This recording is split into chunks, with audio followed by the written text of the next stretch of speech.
రీసెంట్గా supreme court 14 Patanjali products మీద ban ఇవ్వండి అని చెప్పి ఉత్తరాఖండ్ గవర్నమెంట్ని ఆదేశించిందండి.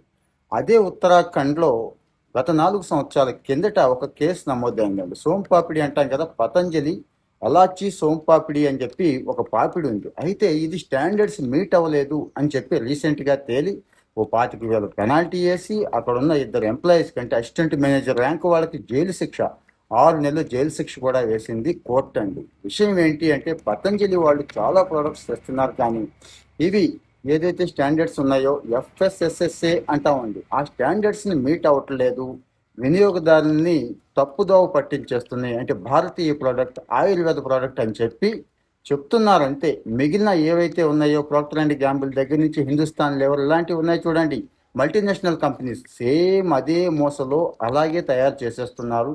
ఇందులో ఆయుర్వేదం కానీ అలాంటి లక్షణాలు కానీ ఏమీ ఉండటం లేదు.